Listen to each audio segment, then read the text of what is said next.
Hello and welcome to my second vlog where I'll critique footage of me performing the clean and jerk.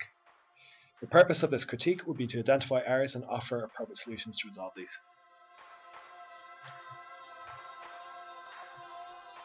The clean is an explosive compound lift that takes the bar from a static crouch position to a standing position in front of the shoulders. The split jerk is equally explosive and involves lifting the bar overhead. Through use of Kinovia software, one can assess weight distribution through analysis of the bar path and gauge limb angles at various points during the lift. At second view in slow motion, it is apparent that the timing of the bar being received is off sequence.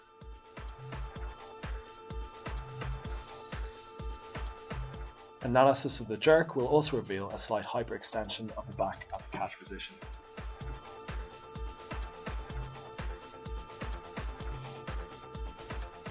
Given the complexity of the lift, a more comprehensive critique will require greater scrutiny of each stage.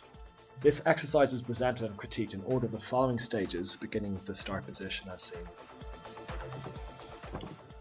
This deliberate setup is positioned in such a way so that forces can be efficiently transmitted from the knee and hip extensors.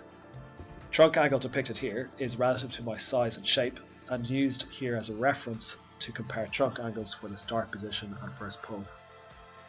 A constant trunk angle maintained from the start position confirms the first pull initiated by extension of the knee.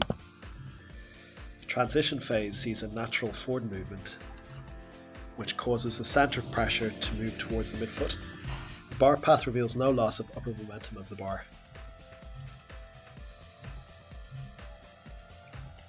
A rapid forceful stretch of the knee to an angle of 130 to 140 degrees allows potential for a high rate of force development here. It would appear in this image that, due to the position of the knees, hip, trunk and shoulder in relation to the bar, the centre of mass is close to the midfoot. There is a strong argument that shoulders are slightly in front of the bar in this position, but this will depend on body shape and strength. Explosive triple extension of the ankle, knee and hip shifted the centre of pressure towards the front, evident here by raised heels. As we see the elbows rotating under the bar preparing to receive, I am still quite a distance away from receiving the bar in the correct position, which is at the bottom of a front squat. This image represents the bar being received in a para-clean position as opposed to a traditional clean, which is illustrated here as being at the bottom of a front squat position. The recovery from a front squat marks the end of the clean and beginning of a jerk, initiated by a counter movement. Given this vertical trunk, the knee angle at triple flexion is correctly aligned to about 140 degrees to allow for maximum vertical force production. As immediate triple extension of the ankle, knee and hip causes the bar to ascend vertically and feet begin to split, the head and trunk lose vertical alignment temporarily and thus postural control at this point. Despite this, the catch is taken under relative control with a level hip and almost equally split feet at opposite diagonal sections relative to the centre of mass. However, there is an evidence of slight hyperextension in the back. This has been partly attributed to overactive chest and lat muscles along with underactive lower trapezius muscles, which all contribute to shoulder range of motion. Study of this footage has been insightful.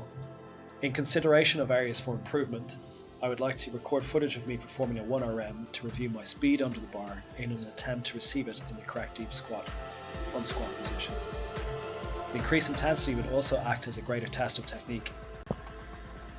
Based on this footage, however, I would consider improving my speed under the bar by including the hang clean derivative from the hip as seen here, and place more emphasis on pulling myself under at speed.